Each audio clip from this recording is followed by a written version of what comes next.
So, three kinds of user-defined functions. Let's jump right into the first kind, scalar functions. The word scalar means a single value. Think of it as a ruler or a scale, and you want to find one particular value on that scale. And that's a scalar function. The key point of a scalar function is that it returns one value. Just consider it like one cell. Similar to a scalar function that's built into SQL Server, the scalar UDFs or user-defined functions will return a single value that can be used in any expression any place inside a SQL Server. And they can be defined to accept as many parameters as you want. Within reason, I'm sure there's a limit out there someplace, but I've never run into it. So here's our first simple hello world scalar UDF.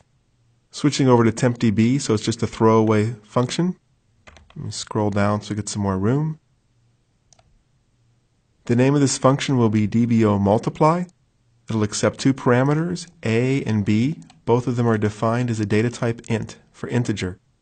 And then right away we have to say what the function returns, and it returns an integer. Then there's the as.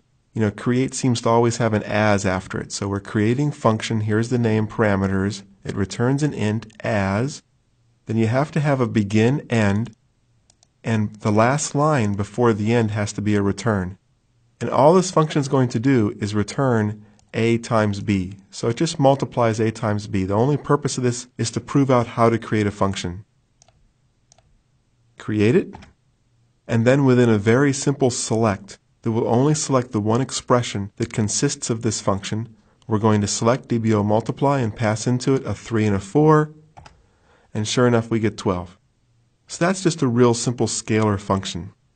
A key rule about building scalar functions is that it must be deterministic, meaning that if you pass in a certain value, you can determine or prove out or always know you'll get back the same response.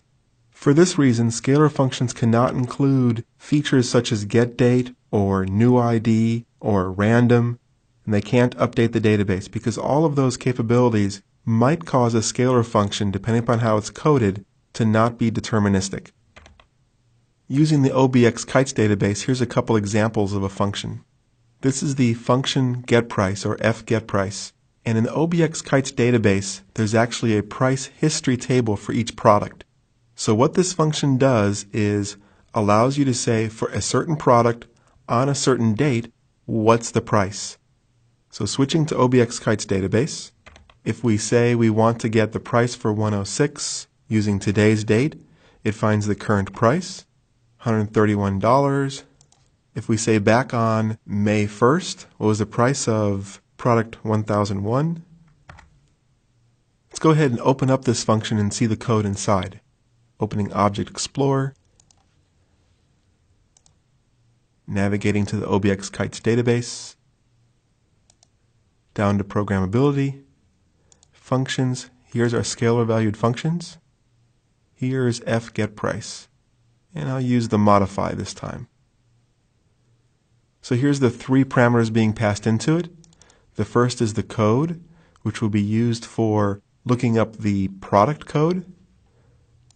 The effective date for which we want to look up the price, and contact code is if we want to look up and find what price applies to a specific customer who might have a special discount depending upon who they are, what groups they belong into, frequent buyer clubs, those kinds of deals. And because functions have to right away determine the data type they're returning, it returns money. Here's the begin and the end. With the return at the end, it's returning the current price. So the first select, if there's a parameter for customer, determines the discount percentage for that customer based upon their customer type. If the discount percentage was null, it replaces that with a 0 just so we don't have any errors later. It uses a subquery to find which date is the appropriate date in the price history table. Then using that date, it looks up the current price and calculates the discount, which is then returned.